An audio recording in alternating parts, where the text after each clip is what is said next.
avait parlé de CETU. Donc, pour celles et ceux qui ne savent pas, CETU, c'est Service d'écoute téléphonique d'urgence. C'est un peu, si vous voulez, la porte d'entrée pour les appels qui viennent des hôpitaux et des associations en général maintenant, qui passent donc de CETU vers la CPP, la consultation publique de psychanalyse. C'est le CETU qui nourrit le rapport que nous avons avec une psychanalyse très attachée au social, c'est-à-dire où les gens peuvent être reçus très rapidement, au contraire des CNP, par un clinicien qui va les côtés, et ces cliniciens peuvent être aussi des étudiants, n'est-ce pas? Des étudiants en supervision, en psychanalyse personnelle, c'est-à-dire c'est très encadré, surtout parce que c'est illégal. Hein. Il faut dire que confier des patients à des étudiants, ça ne s'y fait pas, n'est-ce pas?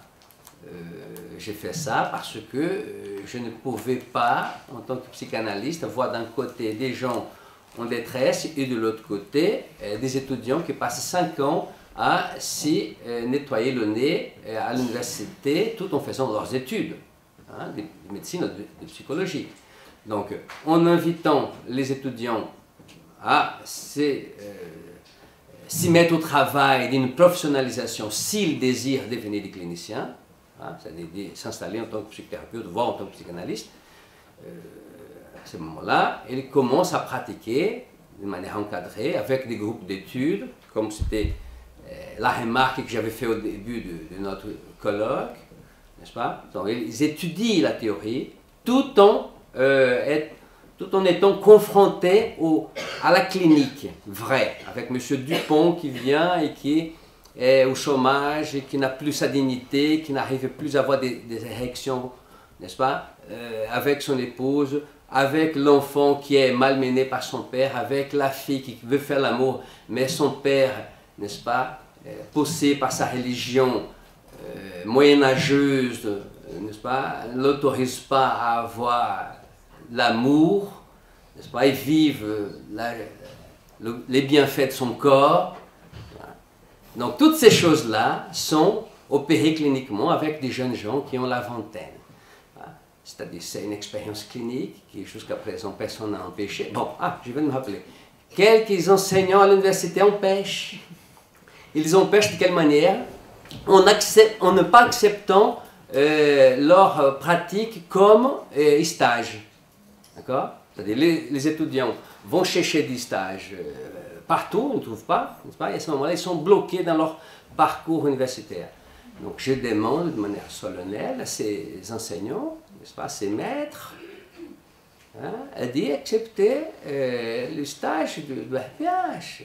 Et s'ils ont des doutes de notre sérieux, qu'ils viennent, mais qu'ils m'invitent, hein, je me déplacerai, n'est-ce pas, à témoigner de l'idée qu'elle est géniale. Elle est, comme d'habitude, c'est une idée freudienne.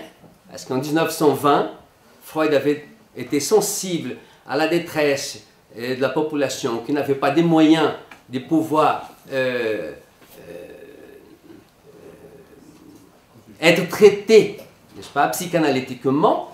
Et donc, Eitingon, qui était riche, il faut être riche, hein, a mis sa fortune dans l'affaire et il a créé la polyclinique médicale de Berlin. Et à ce moment-là, des étudiants fort compétents, mais jeunes, hein, je pense à Reich et tant d'autres, à Hélène Deutsch qui était enseignante aussi, et donc elle recevait ces personnes de manière gratuite. D'accord? L'unique chose que j'avais fait, c'était justement enlever le gratuit. Hein, c'est très important à la CPP, au contraire la CPCT, qui est une expérience de M. Miller, que j'aime beaucoup. À la CPCT, la consultation est gratuite, hein, avec toutes les conséquences claudicantes qu'une telle expérience produit. Ce n'est pas une bonne idée. Et à la CPP, les étudiants peuvent travailler avec des personnes qui vont les enseigner à écouter, Et de l'autre côté, ces personnes qui sont au chômage vont payer un peu d'argent, n'est-ce pas, pour honorer leurs paroles. D'accord? Donc je pense que dans l'avenir, l'IPA, n'est-ce pas, la SPP, la branche française de l'IPA, j'espère bien qu'elle puisse devenir lacanienne. Ces séances à 50 minutes, 45 minutes, c'est fini ça. Ce n'est plus possible. Ça, c'est d'une autre époque, n'est-ce pas? Et il faut introduire la clinique lacanienne dans l'IPA. Première proposition. Et la deuxième, c'est que le CPCT, de l'école de la cause freudienne, puisse être sensible aux arguments, n'est-ce pas, du RPH. Pas de gratuité. Ça ne rend pas un être humain digne. Merci et à tout à l'heure.